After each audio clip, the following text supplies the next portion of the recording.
It's week 6 on Wednesday, and this is an instruction video for my asynchronous learners and for anybody else who needs a review of what we are supposed to be doing on this October 14th. So we've got two things that you need to do, just like on every Wednesday. The first is our week 6 attendance check-in and instructions. You need to respond to the discussion question below by clicking the reply button.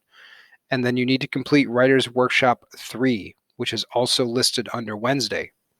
The discussion question for today is, we talked a lot about growth mindsets and self-improvement over the last few weeks. In a few sentences below, tell me about something you practiced and improved in. Why did you practice? And what did it feel like to succeed?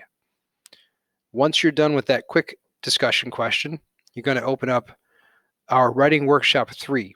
And the prompt that we're working on this week is, should students get to take December off? It's an interesting question. So our two learning targets are identifying key parts of a paragraph and then reading and responding to an author's opinion with reasoning of your own. So part of this is learning to think like an engineer, being able to identify the key parts of a paragraph so that you can replicate them or do them yourself, and then also being able to read and respond in writing to an author's opinion with reasoning of your own. Remember that arguing and writing are very closely intertwined, which is why I train them together. But there's a difference between arguing and whining. Arguing is when you have a reason behind your claim and you're trying to persuade somebody to think the way that you do, not just through whining or begging or moaning until you get your way, but by saying, look, here's what I think and here's why I think it and here's why you should agree with me. So what you're going to do in this assignment is analyze an argument, pull it apart piece by piece to find what's important, and then you're also going to identify what is the author's claim, and you're going to tell me, do you agree with them, yes or no? So a 1 there is, I don't agree with that claim at all. 5 is, I don't know, maybe. And then 10 is, I really agree. Step 2 is all about you creating your opinion. And here's where I'm going to give a little bit of actual instruction.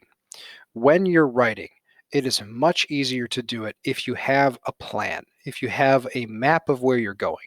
So this graphic organizer is designed to help you build a map of, how is my argument going to work? It's a machine. It's got parts that do specific jobs. They need to function in sequence, and it needs to conclude logically. Okay, so you're going to start by drafting your claim. What do you think about students getting the entire month of December off? Would you be for that or would you be against it?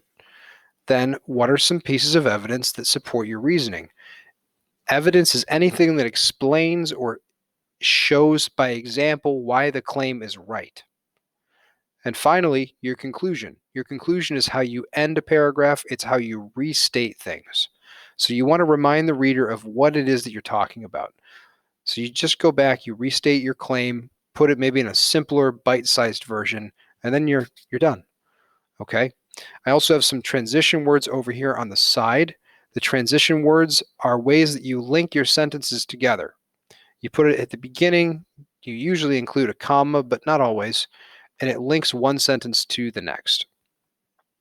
Step 3 is where you just type your paragraph out. You can copy and paste it, but sometimes typing your thoughts out sequentially, step by step, leads to a better paragraph because your brain starts to make connections in ways that it wouldn't have if you just copy and pasted. And finally, you're going to go through the writer's checklist. So you check, did I write a claim? Did I include 2 pieces of evidence? Did I use a concluding sentence? Did I write incomplete sentences? Did I spell my words accurately? And did I use precise words? So not just things like good, yes, yeah, no, happy, sad, but did you use precise and specific vocabulary that expresses your point of view? So that is what we're doing. We're learning to argue by pulling apart an argument, labeling the claim, the author's opinion, labeling the evidence, the ways that they support and show that their claim is correct, and their conclusion. Then we're going to assess our own feelings, evaluate our own feelings, see if we agree, and construct that. This whole task should take like 10 to 15 minutes, and I'm looking forward to reading your thoughts. I'll see you soon.